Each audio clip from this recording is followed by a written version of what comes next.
होत्या, सोयाबीनला भाव नव्हता, तुम्ही सगळे वाचायचे, पण कृषी मंत्री काही तोंडातनं लोकांच्या जात नव्हता. जात होता का तुमच्या तरी? कापसाला भाव नव्हता, पण जे भाव कमी आपल्याला मिळाला त्या भावांतरमध्ये आदरणीय एकनाथरावजी शिंदे साहेबांनी, देवेंद्र भाऊनी आणि दादानी हेक्टरी 5,000 रुपये देण्याचा, सोयाबीन आणि कापसाला कमाल 2 हेक्टर पर्यंत देण्याचा निर्णय घेतला. मी त्यांचं मनापासून अभिनंदन करतो. आता मायच्यान सांगा बरी, तर सोयाबीनवाले किती, कापसावाले किती? हात वर करा. आता याच्यात ई पीक पाहणी किती झाली? ई पीक पाहणीचे दाखले कुणाकडे आहेत? आणि ज्याच्याकडे त्याने हात वर करा, ज्याच्याकडे नाही त्यांनी समजून घ्यायचं. म्हणून माझी हात जोडून विनंती आहे की ई पीक पाहणीचा जो दाखला आहे त्याच्याऐवजी 7/12ची सोयाबीन आणि कापसाची नोंद सरकारनं घ्यावी आणि त्याप्रमाणे 5,000 रुपये हेक्टरी द्यावेत, ही आज विनंती करतो.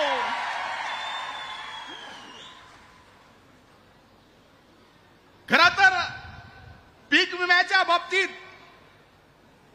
पंकजाताईंनी आपल्याला सांगितलं, महाराष्ट्र देशातलं पहिलं राज्य आहे की ज्या राज्यात 1,70,00,000 शेतकऱ्यांनी, देवेंद्र भाऊ आपण घेतलेला तो निर्णय, 1 रुपयात पीक विमा सरकारचे, केंद्र सरकारचे मिळून जेवढे पैसे कंपन्याला दिले तेवढेच पैसे शेतकऱ्याला सुद्धा मिळाले. मिळाले का नाही?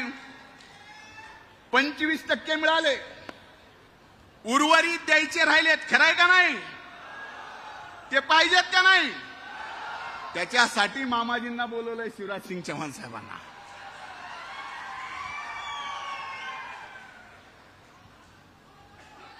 ना आपको जानकारी है ना मुझे जानकारी है, लेकिन 30 अप्रैल में जब अपन सब चुनाव में थे, कोड ऑफ कंडक्ट लगा था. 30 अप्रैल को कृषि मंत्रालय से एक रेजुलेशन पास हुआ और जो क्रॉप कटिंग कैलकुलेशन है वो सारा बदल गया. इस कारण बताते हुए आज हर कंपनी बोल रही है कि वो क्रॉप कटिंग का जो 30 अप्रैल का निर्णय है, या तो उसमें बदल लाओ, तो ही हमारे किसानों को जो रुका हुआ क्रॉप इंश्योरेंस है वो मिलेगा. आपसे मामा जी, मेरी नहीं, देश के सारे किसानों की उम्मीदें जुड़ी हुई है, विश्वास है और मुझे यकीन है कि आप दिल्ली जाते से ही हमारे किसानों का क्रॉप इंश्योरेंस का जो मसला है वो हल करेंगे. मला आजही आठवतं, इन्शुरन्सचं आमचं भाऊ, तुम्ही अनेकदा म्हणला, दादा तुम्ही सुद्धा बीड जिल्ह्याच्या बाबतीत म्हणल्या, ताई म्हणल्या, बीड जिल्हा नंबर 1 वर असतो इन्शुरन्स मध्ये. हे खरं आहे. मला सार्थ अभिमान आहे या गोष्टीचा. 1998ला श्रद्धेय अटलजी प्रचारासाठी या परळीत आले लोकसभेच्या, आणि पहिल्यांदा ताई आप्पांनी, म्हणजे स्वर्गीय मुंडे साहेबांनी अण्णांना सांगितलं, म्हणजे माझ्या वडिलांना, की तुम्ही भाषण करा. त्यावेळेस श्रद्धेय अटलजी समोर अण्णा म्हणले, कुणालाही त्यावेळेस सांगताना सचिनचा मनगट मुरगळलं तर त्याचं इन्शुरन्स आहे, पण शेतकऱ्याचं इन्शुरन्स शेतकऱ्याच्या पिकाचं नव्हतं. त्याची मागणी केली आणि त्यावेळेसपासून ही योजना आली. ही पूर्णत्वास नेण्यासाठी ह्या ज्या अडचणी आहेत त्या दूर कराव्यात, एवढीच मी मागणी करतो. आणखीन महत्वाची एक मागणी आहे, हात जोडून केंद्र आणि राज्य सरकारला, केंद्रानं तर फार मोठं पाऊल उचललंय सेंद्रिय शेती संबंधित. आज आपण बघतोय युरिया, डीएपी ह्यानी आपण बेजार आहेत का नाही? रोजगारी मिळतोय का? रोजगार मिळतोय का? हो का नाही? हो का नाही? मिळाला तर केवढ्याला मिळतो?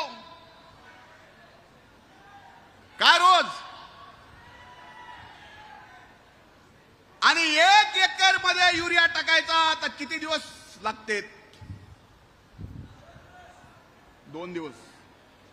या ड्रोनचा फोटो आपल्याला एवढ्यासाठी दिलाय की या ड्रोन मुळे युरिया द्या नका देऊ, डीएपी देऊ नका, नॅनो फर्टिलायझरनी या ड्रोन टेक्नॉलॉजीमुळे 1 एकर 7 मिनिटात फवारून होते.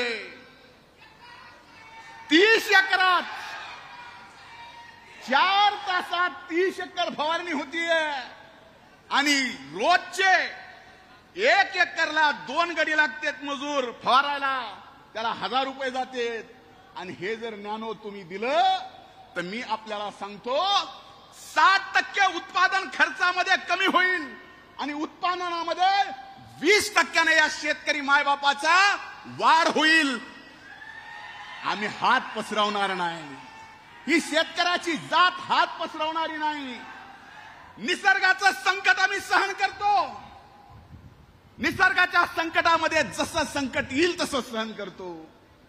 पण निसर्गाच्या बाहेर जे संकट आमच्या शेतीमाल ज्यावेळेस बाजारात येतो त्यावेळेस जे निर्माण होतं ते मात्र आपण सहन करू शकत नाही. त्याचा राग असतो. म्हणून हात जोडून विनंती आहे की ड्रोन 1000 केंद्र सरकार राज्याला देणार आहे.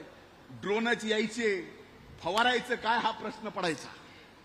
म्हणून त्याच्यासोबत आपण nano urea, nano DAP, nano MOP हे सगळं जर दिलं तर नक्कीच माझ्या या महाराष्ट्रातल्या नाही देशातल्या शेतकऱ्याच्या उत्पादनामध्ये 60% कमी होईल. 10% 20% उत्पादन वाढेल.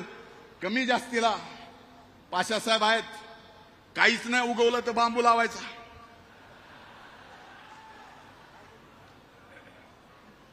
आता दाखवलं, लावा. माझी एवढी विनंती आहे की आज माझी एक जीवनातली आठवण सांगतो. योगायोग बघा ज्यावेळेस नियत साफ असते. मैं आपकी बात कर रहा हूं सर, शायद आपको याद होगा कि नहीं पता नहीं, आप युवा मोर्चा के राष्ट्रीय अध्यक्ष थे. तब मैं युवा मोर्चा का महाराष्ट्र का अध्यक्ष था. आज आप कृषि मंत्री हो देश के, और इन तीनों के सौभाग्य से आज मैं राज्य का कृषि मंत्री हूं. ये नियति जो है जब साफ होती है तो नियत भी साथ देती है. ये आज तक का समय है. आज तक लावला काय बांबू? हसायला लागलात म्हणून मी एवढंच बोलतो. खरं तर जे घ्यायचंय ते यांच्याकडून घ्यायचंय. माझी हात जोडून विनंती आहे, आज पहिल्यांदा आपल्या लाडक्या मुख्यमंत्री लाडक्या बहीण योजनेमुळे आज सगळा राज्य आणि तिघं बघा कोण एक सकाळी 9 वाजता भोंग्यावर चालू होतो महाराष्ट्रात, पुन्हा एक चालू होतो. ह्यांना कळालं पाहिजे, थोडी तरी अक्कल असायला पाहिजे. हे तिघं आहेत ना, ह्या तिघाच्या नावामध्ये एक अर्थ आहे. एक भाई है, एक भाऊ है और वादे का पक्का दादा है. आता हे नुसते नावं नाहीत. भाई म्हणजे कामाची गती आहे, भाऊ म्हणजे राज्याची नीती आहे, आणि दिलेला शब्द पाळायचा, तो वादा पक्का करायचा म्हणजे अजित दादा. हे बाकीच्यांना कळणार नाही. म्हणून सांगतोय की आज तुम्ही करोडो बहिणीचा आशीर्वाद या महाराष्ट्रातला घेतलाय. महाराष्ट्रातल्या करोडो शेतकऱ्यांचा सुद्धा आशीर्वाद या परळी वैद्यनाथाच्या